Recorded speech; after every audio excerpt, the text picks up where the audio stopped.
Hola a todos y bienvenidos a un nuevo episodio más de este podcast, en un espacio de formación. Hoy nos vamos a sumergir en esta lectura esencial para la carrera, el compendio de entrevistas clínicas que es de Summers Flanagan. Este episodio lo vamos a dedicar exclusivamente para ustedes, para los estudiantes de primer semestre de psicología. Yo elegí este público y porque ustedes ahorita están en esa etapa de que absorben todos los conocimientos y así para luego poder impartirlos en sus carreras.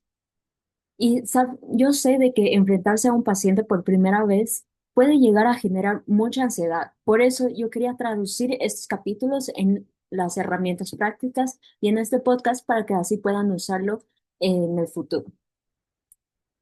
Obviamente no asumo de que saben diagnosticar, pero sí de que ustedes tienen la voluntad para llegar a aprender y a escuchar a sus pacientes de una forma más profesional.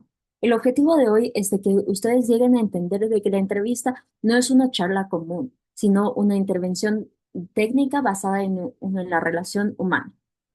Entonces, primero tenemos las habilidades de escucha no directiva. Aquí vamos a aprender a dejar de que el paciente llegue a ser el protagonista a través de la escucha no directiva. Para empezar, eh, lo fundamental en las habilidades de escucha no directiva están las 4 Bs. Entonces, para lograr conectar con el paciente, lo que necesitamos es sintonizar nuestra biología con la del otro. Primero tenemos la visual, que llega a ser el contacto visual. Y esto no significa mirar fijamente al paciente como si nosotros lo estuviésemos interrogando así como que fuese un interrogatorio policial. No, sino en realidad solo es esta mirada que llega a ser atenta y sensible. Es notar, por ejemplo, si es que el paciente baja la vista al hablar de algo vergonzoso y notar ese cambio en su contacto visual y así poder nosotros darle ese espacio y no forzar el contacto, sino que nosotros llegamos a demostrar que incluso cuando uno siente vergüenza, tú llegas a estar presente y estás ahí para el paciente. Después tenemos las cualidades de tu voz o en inglés la segunda B, vocal qualities. Tu voz llega a comunicar algo más que tus palabras. Si Obviamente, si tu paciente habla de una tragedia, tu voz debe ser cálida y pausada. Si hablas rápido o con un tono muy agudo o tal vez muy forzoso, el paciente puede llegar a sentir que tienes prisa o que su dolor te incomoda. Y de esa forma se crea una desconexión entre tú y el paciente. La tercera B es verbal tracking, que es básicamente el seguimiento.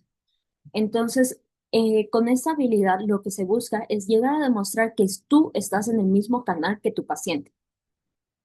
Entonces, con esto lo que llegamos a hacer es de que si el paciente te llega, por ejemplo, a hablar de un miedo al futuro, tú no le vas a llegar a preguntar sobre su pasado de una forma abrupta, solo porque está en el cuestionario en el que tú tienes que ir viendo las cosas y descartando las cosas, sino tú tienes que seguir su hilo y respetar su ritmo. Y si es que tienes que seguir este cuestionario, lo vas a ver y vas a preguntarle las cosas cuando tú veas de que es oportuno sin cortar el hilo de comunicación de tu paciente. Finalmente, la última B es el body language o el lenguaje corporal. Y con esto lo que nosotros buscamos es de que el terapeuta tenga una postura abierta. Por ejemplo, si llegas a cruzar los brazos o te inclinas demasiado hacia atrás, tú llegas a cerrar esa comunicación. Debes inclinarte ligeramente hacia adelante, estar con un lenguaje corporal más abierto, así invitándole al paciente a de que venga y te cuente sobre sus cosas y así tú llegas a comunicar esto, de que tú le estás escuchando y que te interesa lo que te está diciendo. La siguiente habilidad no directiva que tenemos es el silencio terapéutico. Entonces, obviamente, como estudiantes, el silencio les va a incomodar profundamente. O sea, en el primer silencio ya uno va a sentir chuta que qué tengo que decir y si no digo nada, entonces no estoy trabajando o el paciente se va a aburrir, ya cómo le mantengo conectado y así. Pero no, en realidad el silencio es donde el paciente llega a procesar y se atreve a decir lo realmente difícil. Entonces, por ejemplo, si un paciente dice, siento que ya nada tiene sentido, y si tú hablas rápido para consolarlo, llegas a interrumpir su dolor. Y si guardas silencios por 10 segundos, ahí permites que esa emoción baje. Y ahí el paciente puede llegar a profundizar y decir, especialmente desde que perdí mi empleo. Entonces, así, el silencio es una invitación a la profundidad que las palabras a veces llegan a bloquear. Al darle ese espacio a tu paciente, tú le invitas a decir como que ya, por ejemplo, en este ejemplo que dice de que siente de que ya nada tiene sentido, le invitas a decir por qué es de que tú estás sintiendo eso, sin necesariamente tú tener que preguntarle. Obviamente, si ya pasa como que más de un minuto en silencio, ahí sí tienes que decir algo. Entonces, sí, por eso lo recomendable en el silencio terapéutico para no llegar a interrumpir es este silencio o estar apurado para decir algo, puedes contar entre 5 a 10 segundos y ahí ver y dices, ya pasaron estos segundos, voy a decir algo. La siguiente habilidad que tenemos es la paráfrasis y el reflejo de sentimientos. Entonces, la paráfrasis busca básicamente el qué y es repetir la esencia del mensaje que te está dando tu paciente. Entonces, por ejemplo, entonces lo que ocurrió es que no pudiste llegar a tiempo a la reunión. Si es que tu paciente llega y te dice, no, es que estoy muy estresado porque lo que no logré llegar a tiempo a la reunión y, y, y esto me puso de un mal humor y así, ahí tú lo que haces es escoges la esencia del mensaje y ahí y lo haces como en un mini resumen. Y así ayuda al paciente a saber que lo entendiste cognitivamente. Por otro lado, tenemos el reflejo, que es básicamente el cómo se siente el paciente. Aquí tú lo que llegas a hacer es a conectar más con el corazón, con el sentimiento. Y entonces, ahí si un paciente llega y dice, no, es que estoy abrumado, o sea, paso haciendo las cosas y siento de que nadie me ve, o sea, nadie valora lo que yo hago y así. Ahí tú puedes llegar a decir, parece que te sientes muy frustrado porque te esfuerzas y sientes que no se valora. Y entonces ahí el reflejo lo que llega a ser es construir este vínculo entre tú y el paciente, porque ya que valida la humanidad del paciente y cómo es de que se está sintiendo. En el siguiente capítulo se habla sobre las habilidades de la escucha directiva. Y aquí se llega a decir de que el terapeuta no es un mueble, sino que también el terapeuta debe guiar y debe ser quien guía la sesión. Aquí es donde usamos nuestro juicio profesional para así poder influir positivamente en el proceso en el que estamos trabajando. Primero tenemos la validación del sentimiento.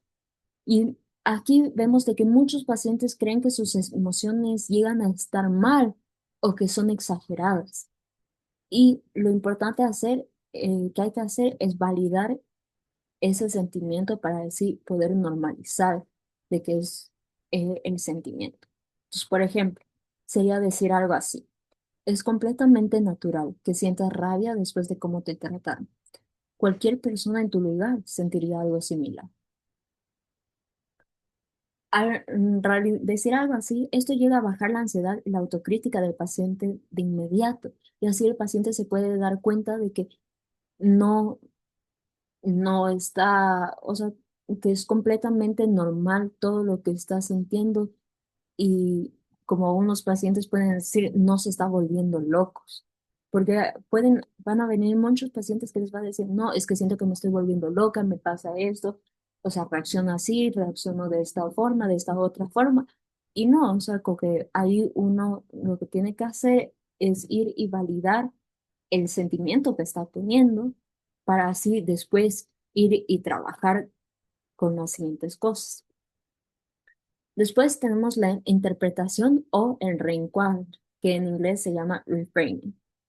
Básicamente aquí lo que buscamos es ayudar al paciente a ver su problema desde una perspectiva más funcional y no solamente una perspectiva más funcional, sino en la que pueda ver de que no está, tal vez su reacción no fue lo peor o de que lo que piensa está, o sea, de que lo que piensa no está mal y así. Entonces, por ejemplo, un paciente puede llegar a decir, soy un cobarde por no decirle la verdad a mi jefe. Y ahí tú entras con el reencuadre y le dices esto. Tal vez no es cobardía, sino que valoras tanto tu estabilidad laboral que has preferido ser prudente hasta encontrar el momento adecuado. De esa forma logramos transformar esta etiqueta negativa de que se pone el paciente, que en este caso sería de cobardía, en un valor más positivo de la prudencia. Y así se logra cambiar los pensamientos negativos que pueden llegar los pacientes a tener a un pensamiento más positivo y que llegue a influenciar de mejor manera a sí mismo.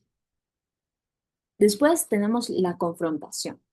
Y obviamente la confrontación no es sinónimo de pelea, sino llega a ser este momento en el que uno como terapeuta señala las contradicciones que hay entre lo que el paciente dice y lo que el paciente hace. Entonces, por ejemplo, se dice, dices que ya perdonaste a tu hermano, pero noto que cada vez que lo mencionas aprietas los dientes y tu tono de voz se vuelve muy cortante. ¿Qué crees que está pasando ahí? Con esto, ahí uno llega a hacer de que el paciente empiece a pensar más en sus acciones, si hay un mensaje más allá de lo que está sintiendo y todo eso para que así logre ver cómo están siendo sus reacciones y cómo puede llegar a mejorarlo todo. Finalmente tenemos la inmediatez. Entonces, básicamente con la inmediatez es el uso del aquí y ahora.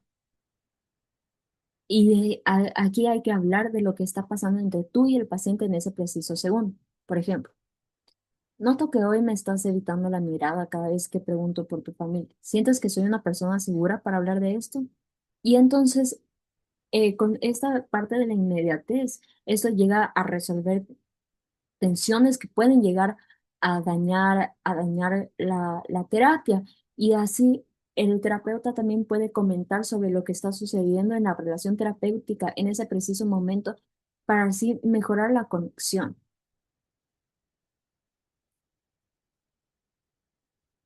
Ahora, en el capítulo 7 también vamos a hablar sobre la relación terapéutica, que es de las cosas más importantes dentro de terapia.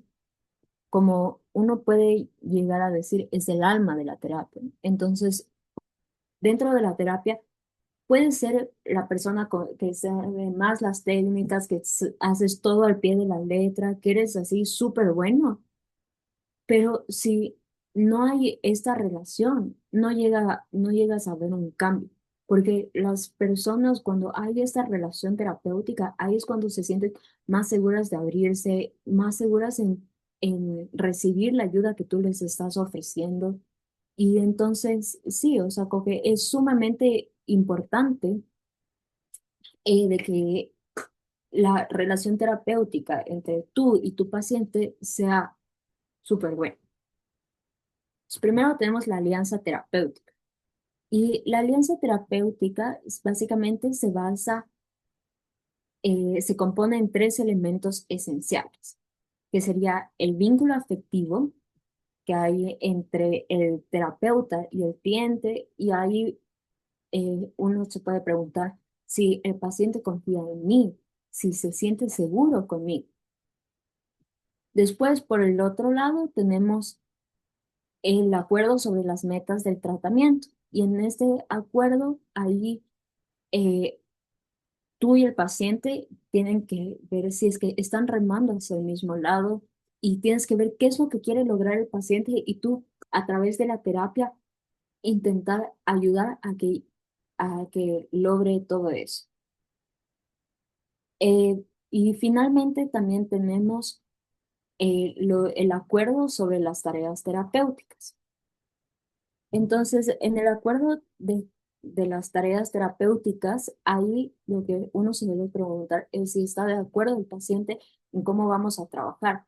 Es decir, hacer ciertos ejercicios, hablar de ciertos temas, tal vez si le voy a mandar a hacer como que unos cuantos trabajos a la casa para que me traiga para la siguiente cita y así. Y usando todo esto es lo que se empieza a crear la alianza terapéutica, porque ahí ambos saben lo que esperan el uno del otro, se nota la confianza y logran, y ambos están yendo hacia el mismo lugar. Por otro lado, tenemos que entender de que hay niveles de empatía. Eh, entonces, sí, o sea, es vital ver de que hay tres niveles de empatía. Tenemos la sustractiva, en el cual el terapeuta puede llegar a malinterpretar o ignorar el mensaje del cliente, lo cual, obviamente, como dice su nombre, es como que sustrae de la relación y eso puede llegar a ser algo negativo en la relación. Después tenemos básica, en la cual se refleja el mensaje de una forma precisa y finalmente tenemos la aditiva, en la cual el terapeuta llega a añadir una comprensión más profunda que ayuda al cliente a ver las cosas que no antes notaba, porque obviamente si el paciente va y te cuenta las cosas y te dice, ah, no, pero veo que me pasó esto y lo otro, y tú le repites lo mismo, es con que sí, veo que me estás escuchando, pero ¿qué más me puedes dar? Entonces ahí es donde entra la empatía aditiva, que es la mejor. Entonces, con esto veamos este ejemplo práctico. Un cliente llega y dice, mi hijo ya no me llama. Entonces, la empatía sustractiva, que llegaría a ser la empatía mala, ahí sería cuando tú vas y dices, ¿y cuántos hijos tienes? Entonces, por entender y ver los datos, tú llegaste a ignorar su dolor.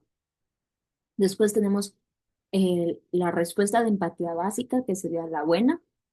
Te entiendo, te duele que tu hijo esté distante. Y ahí tú estás llegando a reflejar con lo obvio, o sea, lo obvio de que le está doliendo porque el hijo está distante y ya, pero no es de que estás añadiendo algo más. Y finalmente tenemos la empatía aditiva, llega a ser la empatía excelente.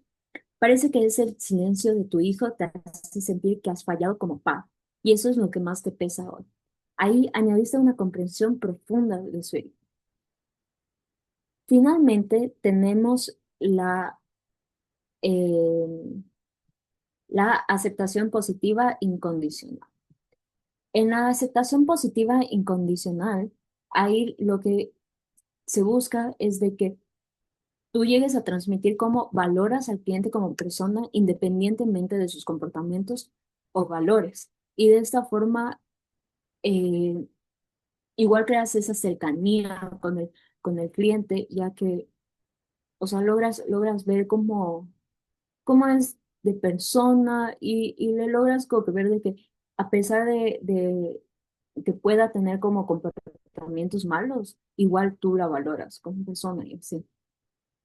Después tenemos también la congruencia y la autenticidad, en la cual el terapeuta siempre debe ser honesto y genuino en la relación, ya que asegurándose que sus palabras coincidan con sus sentimientos internos, porque si es que no llegan a coincidir, esto puede llegar, tal vez, puede que tú seas así una persona de que es sumamente buena en esconder cómo se siente y en no, o sea, si a alguien le cae mal, igual como que va a intentar hacer algo bueno como que por esa persona y así, pero eventualmente eso va a salir y eventualmente como que tú no le vas a poder dar la ayuda a tu paciente si es que genuinamente no te cae bien.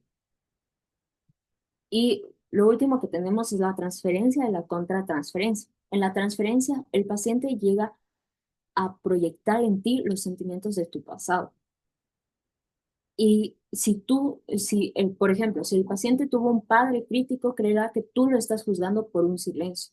Entonces, aquí en la transferencia se ve como eh, el paciente te puede llegar a poner a ti como en ese rol de la persona que le hizo daño en el pasado.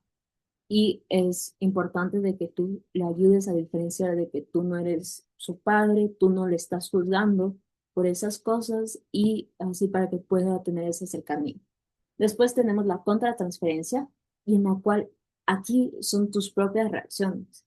Y entonces, obviamente en este momento sí es sumamente importante de que uno como terapeuta sea 100% consciente si es que el paciente le está recordando a alguien que le hizo daño o sientas de que tú ya has vivido eso y así. Y ahí tú puedes llegar a transmitir al paciente cosas de que no son su culpa o le puedes llegar a hacer sentir de que el paciente tiene la culpa o debe pagar eh, por algo que te pasó anteriormente. Entonces, por ejemplo, si es que el paciente te recuerda a alguien que te hizo daño y empiezas a sentir cierta irritación, debes así como que detenerte, ser consciente de ello y supervisarlo para no dañar el proceso del paciente. Porque aquí lo más importante siempre va a ser el paciente. Obviamente tú tienes que ver de que tú, o sea, como que estés bien y todo, para hacer, eh, pero para poder que logres dar una buena terapia tú tienes que estar bien y así. Y si te pasa esto de contratransferencia o de que lo juzgas así, tienes que supervisarlo. Y si ves de que no puedes, tienes que derivarle al paciente a otro terapeuta, porque lo importante es que el paciente como que progrese y logre sanar como que las heridas o logre hacer llegar a las metas a las que había tenido contigo. Finalmente, en el capítulo 8 tenemos el orden de la sesión. Y en una entrevista profesional n- no llega a ser una conversación al azar, sino obviamente tiene sus fases claras.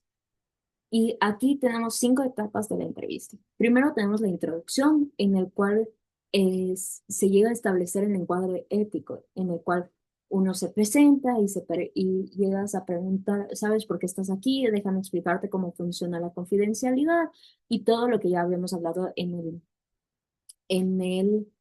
el video pasado. Después tenemos la apertura, en la cual se inicia la narrativa del cliente.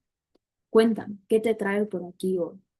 Y ahí tú le preguntas sobre qué ha pasado en su semana, cómo ha estado, así todo, para ver no solamente coge si hay algo en específico, sino que algo pasó en específico de que le puede, durante la semana, de que le puede llegar a estar molestando y así.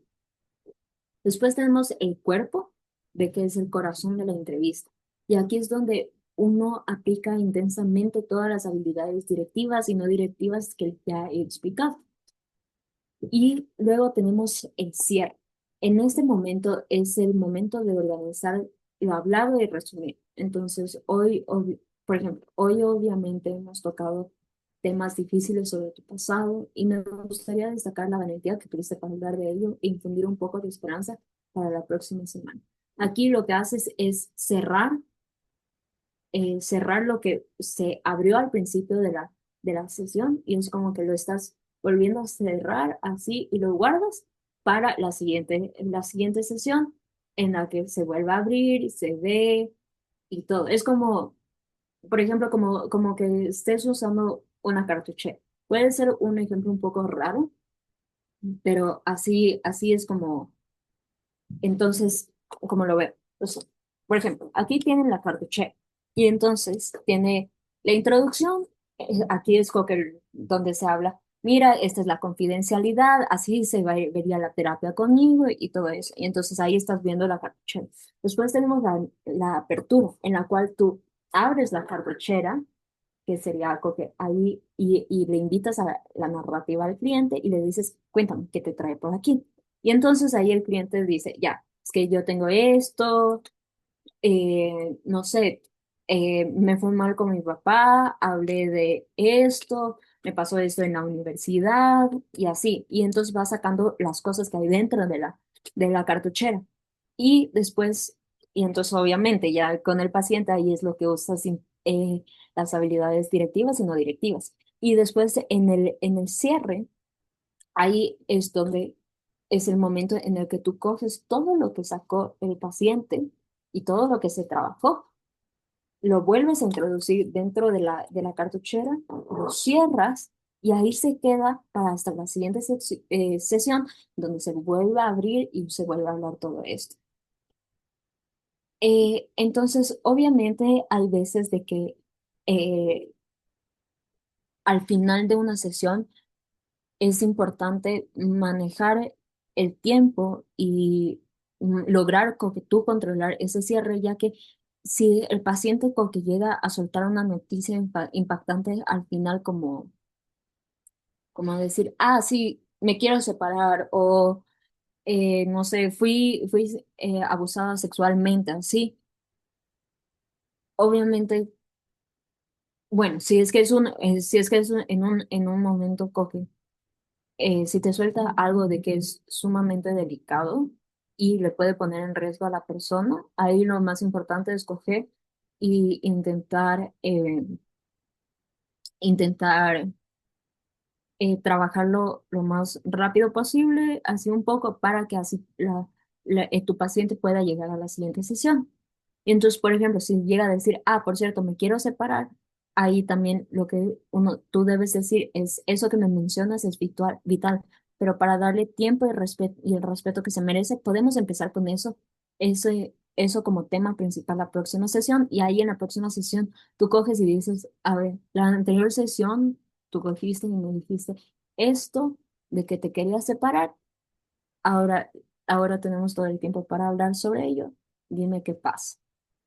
Y así logras ver como que logras demostrarle al paciente de que igual le sigues el hilo, aunque haya una semana, unos cuantos días de diferencia. Entonces, para ustedes que están empezando, el mensaje obviamente llega a ser claro. La técnica es el mapa que nos guía, pero lo que llega a ser el combustible para guiarnos a tener una mejor sesión y que todo el viaje de terapia sea lo mejor posible es la empatía. Y lo importante es de que no busquen hacer perfectos ni saberlo todo ahorita, sino lo que tienen que buscar es ser auténticos, estar presentes y que logren ser profesionales. La psicología llega a ser un oficio que pule con cada escucha, con cada que se va mejorando cada vez más. Y sí, muchas gracias por acompañarme en este recorrido. Hasta la próxima.